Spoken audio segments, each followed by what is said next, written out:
सांगा.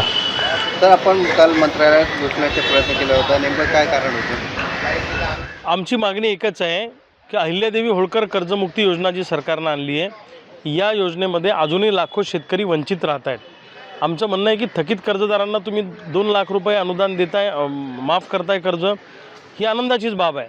पण रेग्युलर कर्ज भरणाऱ्या शेतकऱ्यांचा गुन्हा आहे का त्यांनी नियमित कर्ज भरलं, म्हणून त्या शेतकऱ्यांनासुद्धा 50,000 रुपये नाही तर किमान 2 लाख रुपयाचं अनुदान मिळालं पाहिजे, अशी त्या नियमित कर्ज भरणाऱ्या शेतकऱ्यांची मागणी आहे.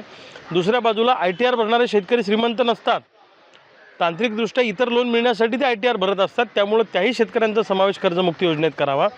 आणि या सरकारनं 2019च्या नंतर जे शेतकरी कर्जमाफीत घेतले, 2019च्या पूर्वीचे सुद्धा लाखो शेतकरी आहेत की जे वंचित आहेत तिन्ही कर्जमाफीपासून, त्याही शेतकऱ्यांचा समावेश या कर्जमुक्ती योजनेमध्ये झाला पाहिजे अशी आमची मागणी आहे. आणि या सरकारच्या कर्जमुक्ती वजा तडजोड योजना जी आहे, वन टाईम सेटलमेंट ही योजना आहे, या योजनेमध्ये 56 लाख शेतकऱ्यांचा सिबिल खराब होणार आहे. म्हणून रिझर्व्ह बँकेशी बोलून राज्य सरकारने, रिझर्व्ह बँकेने यामध्ये निर्देश काढले पाहिजे, अशा पद्धतीची आमची मागणी आहे. त्याचबरोबर शेतकऱ्यांच्या इतरही काही मागण्या आहेत. सातत्यानं आम्ही राज्यभर आंदोलनं करतो आहे, पण सरकार दखल घ्यायला तयार नाही. म्हणून आज आम्ही मुंबईला आलो होतो आणि मुंबईमध्ये येऊन आम्ही सरकारला सांगितलं की शासकीय जे बंगले आहेत, शासकीय ज्या गाड्या आहेत मंत्र्यांच्या, त्याचे लिलाव करा आणि त्यातून आलेला पैसा कर्जमाफीसाठी वापरा. तुमच्याकडे पैसा नाही म्हणून आमदारांचे पगार थांबले का? कलेक्टरचे पगार थांबले का? सचिवाचे पगार थांबले का? आयुक्ताचा पगार थांबला का? अजिबात नाही. मग सरकारच्या तिजोरीत पैसा नाही या गोष्टीचा फटका फक्त शेतकऱ्यांनाच का बसतो? शेतकऱ्यांच्याच माथी सगळं काय येतं. म्हणून शासकीय बंगले विका आणि त्यातला पैसा कर्जमाफीला टाका, अशी मागणी काल आम्ही मुंबईला येऊन केली. हजारो शेतकरी काल आम्ही मुंबईमध्ये आलो. मंत्रालयासमोर आंदोलन झालं, विधानभवनासमोर आंदोलन झालं.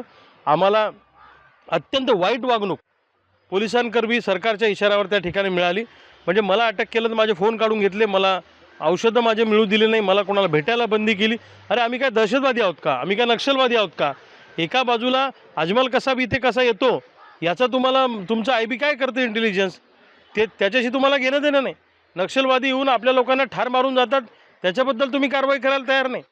अजमल कसाबला बिर्याणी खाऊ घालणारं सरकार आज मात्र आमच्यासारख्या शेतकऱ्यांना तुरुंगात टाकणं, आम्हाला जेलमध्ये टाकणं, आमच्यावर केसेस घालणं, हे दडपशाहीचं पद्धत यांनी चालवलेली आहे. यांच्यापेक्षा इंग्रज पुरले अशी म्हणायची वेळ आमच्यावर आलेली आहे.